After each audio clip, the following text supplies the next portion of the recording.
Bismillahirrahmanirrahim.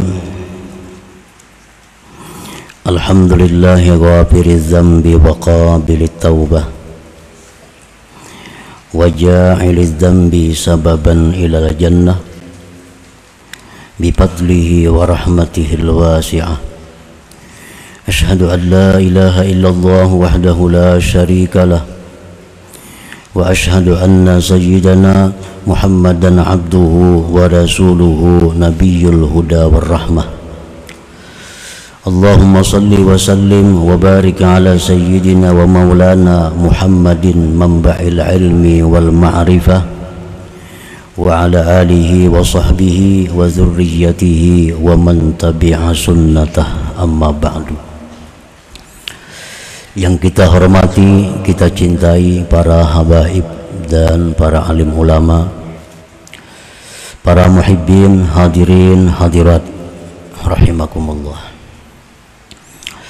Alhamdulillah, puji wa syukrulillah dan syukur kehadirat Allah subhanahu wa ta'ala, yang mana pada malam ini kembali mengumpulkan kita di majlis yang penuh berkah dan rahmat ini.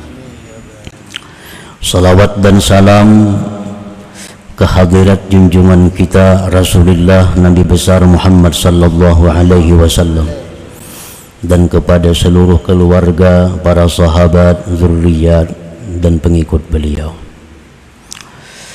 Para muhibbin rahimakumullah, al-hikmatur rabi'atu wa tis'un minal hikamil ataiyah. Qala al-imam Ahmad ibnu Athaillah Sakandari rahimahullah wa nafa'ana bi'ulumihi wa asrarih. Hikmah yang ke-94 dari Al-Hikam, berkata pengarang Imam Ahmad bin Athaillah As-Sakandari, wa rubbama qadha 'alaika dzamba fakana sababan fil wusul. Artinya, dan kadang-kadang menetapkan Allah subhanahu wa ta'ala atas engkau suatu dosa, maka jadilah dosa itu sebab pada sampainya dia kepada Allah subhanahu wa ta'ala. Jadi tidak hanya taat yang bisa menyampaikan seseorang kepada kecintaan Allah, tidak hanya taat yang bisa menyampaikan seseorang kepada keridhaan Allah, tidak hanya taat yang bisa menyampaikan seseorang ke surganya Allah, tetapi ada pula dosa yang menyampaikan seseorang kepada kecintaan Allah. Ada satu dosa yang bisa menyampaikan seseorang kepada ma'rifatullah. Ada dosa yang bisa menyampaikan seseorang kepada surganya Allah subhanahu wa ta'ala. Nah, para muhibbin rahimakumullah, jadi sebagaimana taat itu bisa menyampaikan seseorang ke surganya Allah, maka dosa pun bisa mengantarkan seseorang ke surganya Allah subhanahu wa ta'ala. Nah, bagaimana dosa yang bisa membawa kita kepada ma'rifatullah? Bagaimana dosa yang bisa membuat seseorang itu dicintai oleh Allah? Bagaimana dosa yang bisa menyampaikan ke surganya Allah? Idza aznabal abdu dzamban fakhafa rabbah wa taba wa ahsana taubatah fasara sababan fil wusul ila mahabbatihi wa safwatihi wa jannatihi. Apabila berbuat dosa seseorang hamba akan suatu dosa, apapun dosanya, maka dengan sebab dia berbuat dosa itu dia menjadi takut kepada Tuhan, lalu dia tobat, membaguskan tobatnya.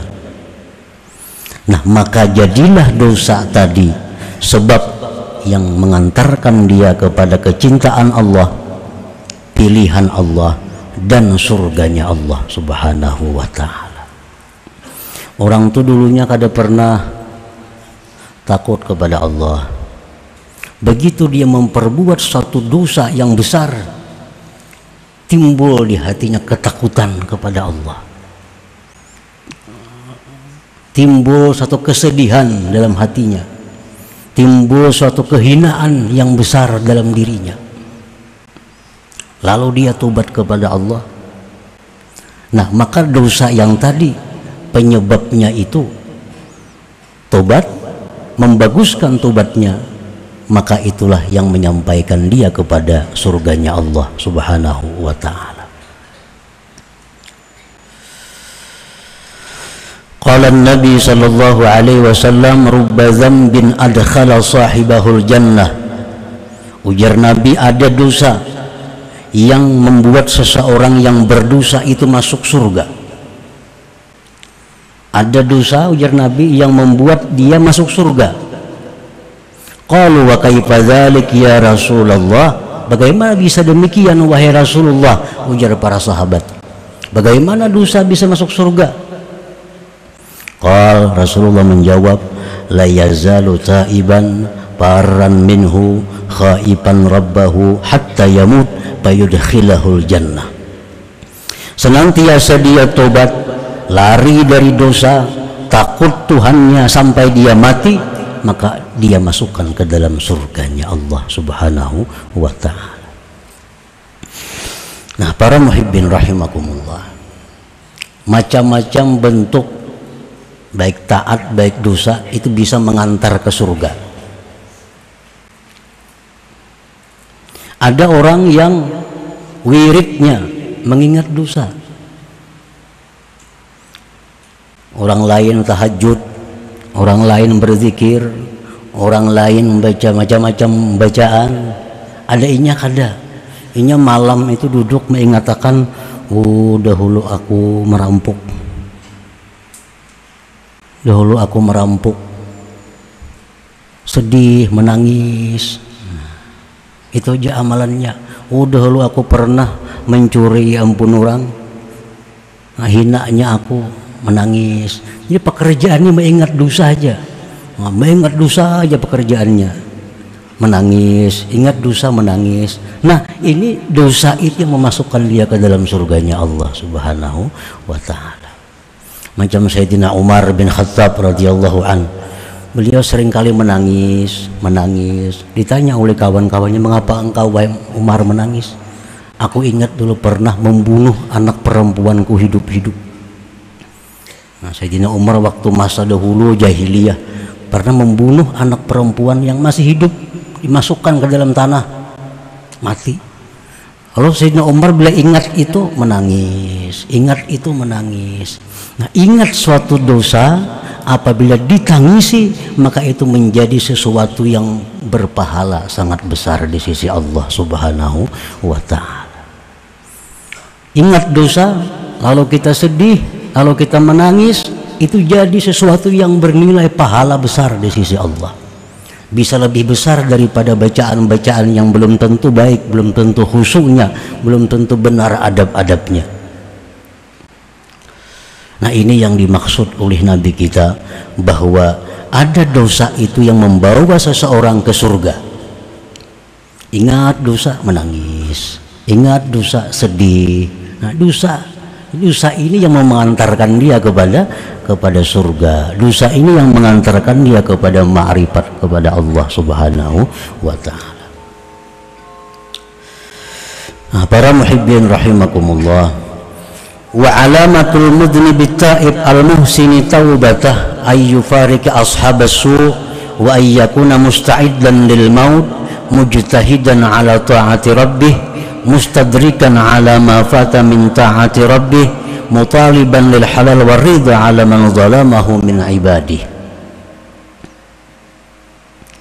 Tanda orang yang berdosa, yang taubat, yang membaguskan taubatnya, pertama tandanya bahwa dia menjauhi kawan-kawannya yang jahat. Tanda orang yang tobatnya bujur, tanda orang yang tobatnya itu bagus, tanda orang yang tobatnya itu diterima oleh Allah.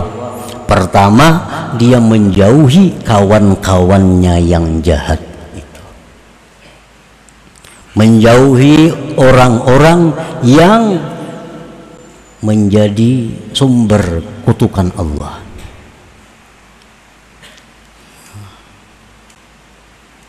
Menjauhi orang-orang yang menyebabkan dia mendapat percikan daripada laknatnya Allah. Kalau yang kita kawani orang yang disayang oleh Allah, kita akan dapat percikan rahmatnya Allah. Kita akan dapat percikan berkah dari Allah. Walaupun kita duduk di samping orang yang disayangi Allah, walaupun kita guring kada beribadah, tapi di samping orang yang dicintai Allah, maka rahmat Allah itu sampai kepada kita. Berkah Allah akan sampai kepada kita karena kita berada di dekat orang yang disayangi, dicintai oleh Allah Subhanahu wa ta'ala. Nah, demikian halnya kita duduk berdampingan dengan orang-orang yang selalu dilaknat oleh Allah, dimurkai oleh Allah. Duduk kita di sampingnya, walaupun kita tidur, walaupun kita tidak berbuat seperti perbuatannya, tapi kita dapat sawabnya, sawab kada baiknya. Dapat sawab kada baiknya. Nah, jadi misalnya kita duduk betatai lawan orang nang dimusuhi Allah, dimurkai Allah, disimburkan orang banyu panas, ngarang betatai duduk, tekanan juga kita percikan banyu panas itu. Nah, jadi tanda orang yang tobat, yang membaguskan tobatnya itu, pertama dia mesti jauh dulu dirinya dari orang-orang yang jahat itu. Jauh dari orang-orang yang jahat.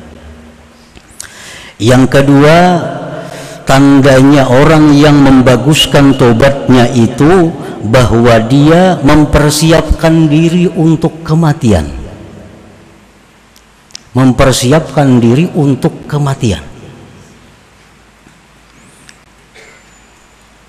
Nah, bila kita kadang mempersiapkan diri untuk kematian, tentu kita akan mengalami kesusahan, penderitaan. Kematian itu mulai sakaratul maut, ada persiapan khusus yang diajarkan Rasulullah.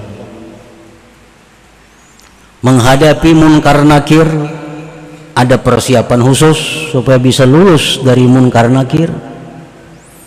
Dibangkit dari kubur menuju padang mahsyar yang sangat panas, itu ada persiapan khusus agar kita bisa terhindar dari panasnya waktu itu.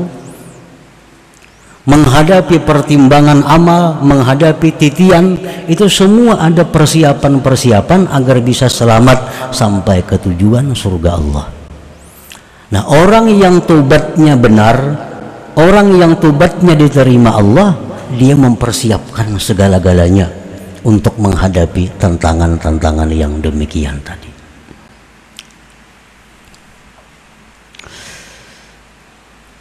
Yang ketiga, mujtahidan ala ta'ati rabbih, dia bersungguh-sungguh taat kepada Tuhan. Mustadrikan ala ma fata min ta'ati rabbih, dia memperdapati atas yang keluputan daripada taat kepada Tuhan. Dulu kada sembahyang, dikadanya. Dulu kada puasa, dikadanya. Dulu kada bayar zakat, kada cukup bayar zakat, dikadanya. Ini tanda orang yang tobatnya diterima oleh Allah. Tanda orang yang dosanya itu membawa dia ke surga. Tobatnya bagus. Nah, tobat yang bagus itu antara lain adalah memperdapati yang luput daripada Tuhan. Sembahyang dulu banyak ada sembahyang, diperdapati, dibayar. Zakat dulu kurang dari sebenarnya, sekarang bayar. Puasa dulu kada puasa, bayar. Ini tandanya orang yang membaguskan tobat. Mutaliban lil halal war ridha ala man zalamahu min ibadi, menuntut halal ridha atas orang yang pernah dia zalim dari hamba-hamba Allah Ta'ala. Nah, dulu pernah itu kusakiti, datangi minta halal, minta ridha. Dulu itu pernah ku aniaya, datangi minta halal, minta ridha. Dulu duitnya itu pernah ku ambil, minta halal, minta ridha. Dulu pernah minum di warung kada bayar, datangi ampun warung, minta halal, minta ridha. Dulu wadai 3 bapadah 2, datangi minta halal, minta ridha.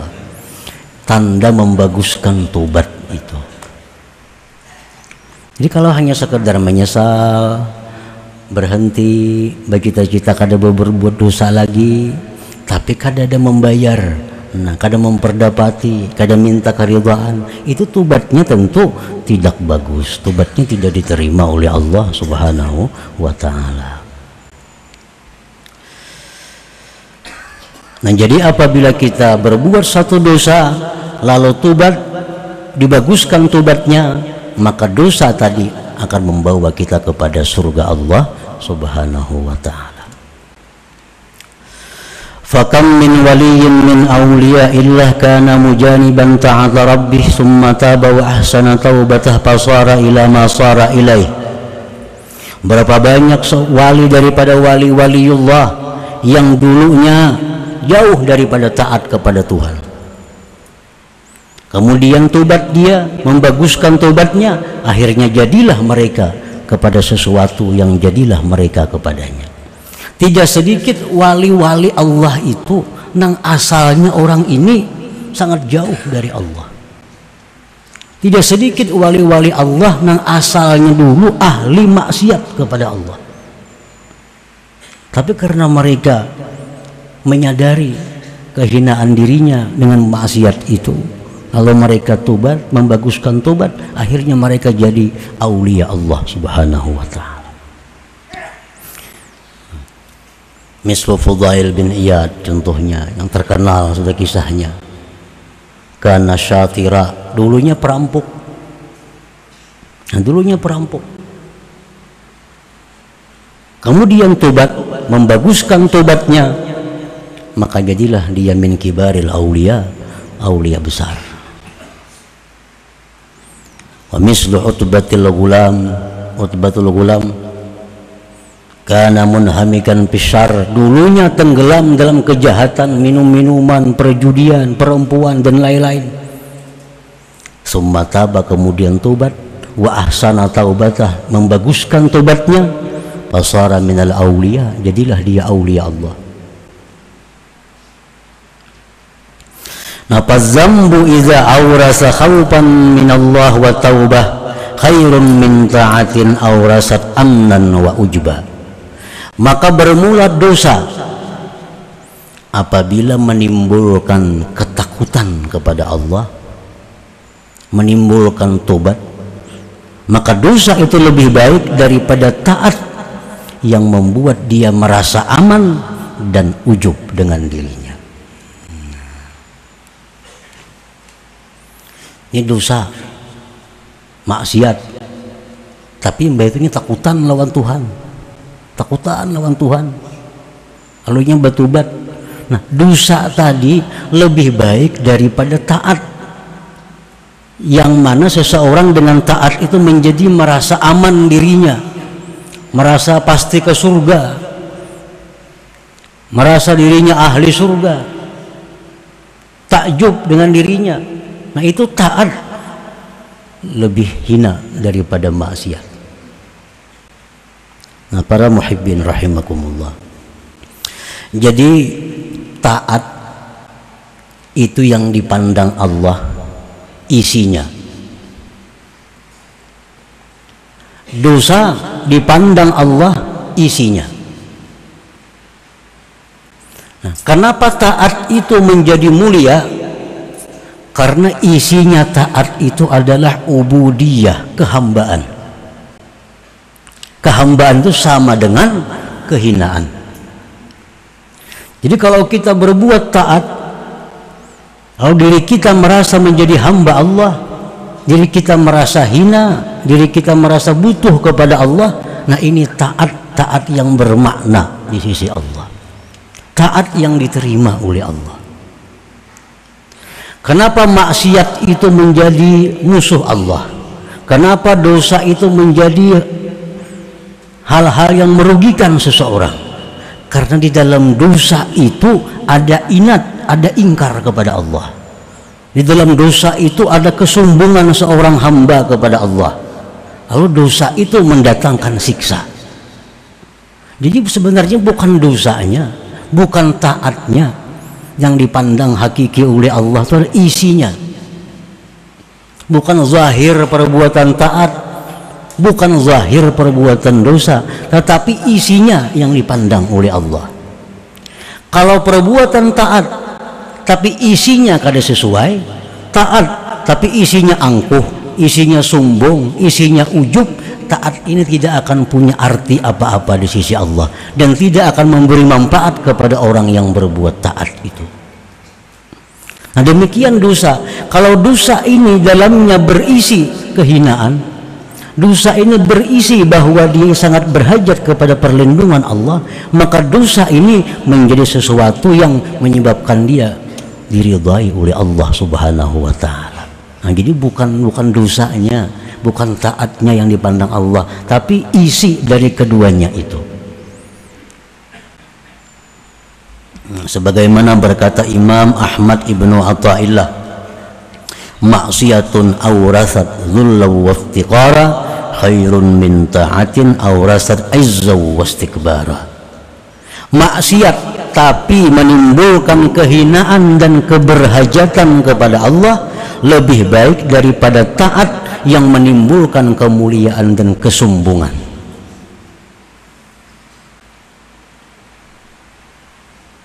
Nya maksiat pekerjaannya, ahli maksiat orang ini, tapi dalam hatinya itu dia merasa sangat hina, dalam hatinya dia merasa sangat jauh dari Allah,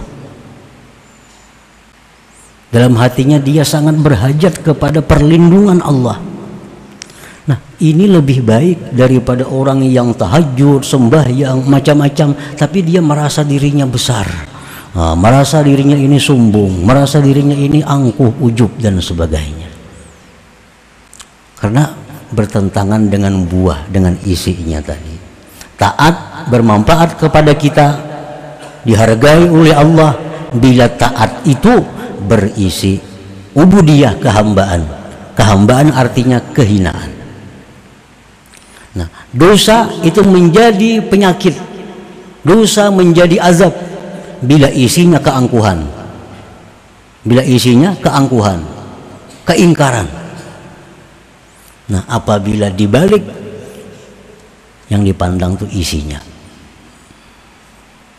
Walidzalika qila, oleh karena itu dikatakan orang al-jahil al-mutawadhi' lillahi ta'ala khairun minal alim awil abid al-mutakabbir.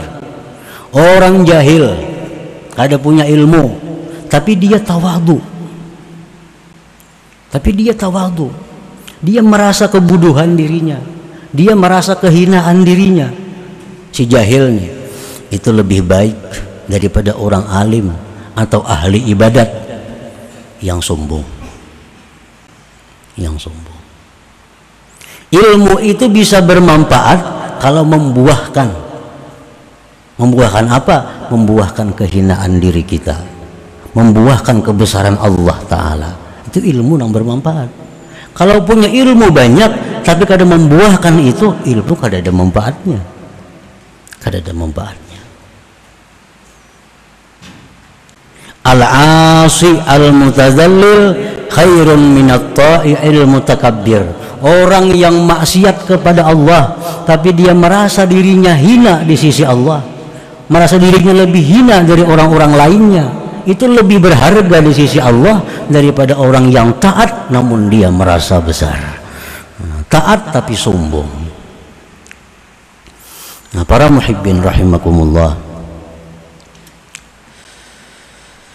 dikisahkan di zaman Bani Israel ada seorang pemuda yang kemaksiatannya itu lengkap. Ya, penjudi, pemabuk, penjina, macam-macam lah kemaksiatan. Dan demikianlah pekerjaan pemudanya setiap hari, selalu maksiat, sehingga disebut ini bambungnya Bani Israel. Suatu hari si bambung Bani Israel ini duduk melihat lewat di jalan itu ada seorang ahli ibadah, ahli taat kepada Allah. Si ahli ibadah ini berjalan, awan menaungi di atasnya. Nah, karamatnya si abid ini, kemana dia pergi awan itu mengiringi. Nah, si bambung tadi melihat, oh itu orang ahli ibadah, oh hebatnya, mulianya dia, awan aja menaungi kemana berjalan. Aku maka berbuat maksiat, aku berbuat dosa, hinanya aku di sisi Allah. Hinanya aku di sisi Allah. Lalu dalam hatinya terbuka, aku ingin mendatangi si abid tadi, barangkali aku ada dapat berkatnya, barangkali ada dapat syafaatnya. Maka si bambung tadi jalan mendatangi si abid tadi. Si abid tadi duduk, si bambung tadi duduk di sampingnya si abid tadi. Si abid na ahli ibadah ini melihat dihiga, oh ini pemabuk dihigaku nih, penjudi, penduduk betatai aku sini, kumuan nih, tinggalkan aku, jangan berparak sini, jangan berparak sini, kamu jauh pada sini. Kalau cocok betatai aku macam itu, kada pantas orang seperti ini betatai duduk lawan inya. Nah, si abid ini menampakkan kebesaran dirinya, sedangkan si bambung tadi menampakkan kehinaan dirinya. Akhirnya Allah Subhanahu wa ta'ala menurunkan wahyu kepada Nabi di masa itu.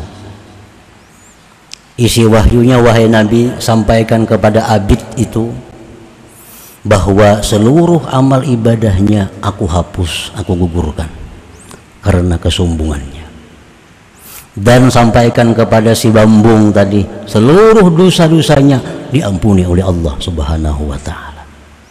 Nah, ini suatu contoh bahwa maksiat yang kita perbuat bila mana diiringi dengan kehinaan diri, diiringi dengan jauhnya kita dari rahmat Allah, berbuat maksiat, merasa diri hina, merasa diri tersisih dari Allah, itu lebih baik daripada kita sembahyang puasa tapi kita merasa lebih baik daripada orang lain, merasa lebih mulia daripada orang lain.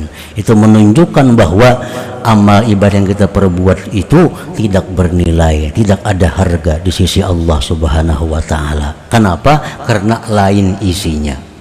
Mestinya taat itu isinya tawadu, taat itu mestinya isinya kehinaan diri, taat itu mestinya isinya adalah membesarkan Allah. Nah, bukan membesarkan diri sendiri, bukan menghinakan orang yang kada taat. Nah, bila taat itu sesuai isinya, tentu akan sangat dihargai oleh Allah Subhanahu wa ta'ala. Tapi bila kada sesuai isi, taat akan hanya menjadi nama taat, tapi harganya, nilainya nol di sisi Allah Subhanahu wa ta'ala. Nah, para muhibbin rahimakumullah, itulah sebagian yang dimaksud daripada hikmah yang ke-40, yang ke-94 ini, bahwa ternyata ada dosa yang bisa membawa kita ke surga. Dosa macam apa? Dosa yang disesali, dosa yang menyebabkan kita sedih, menyebabkan kita merasa hina. Nah, itu dosa yang membawa kita kepada keridhaan Allah Subhanahu wa ta'ala.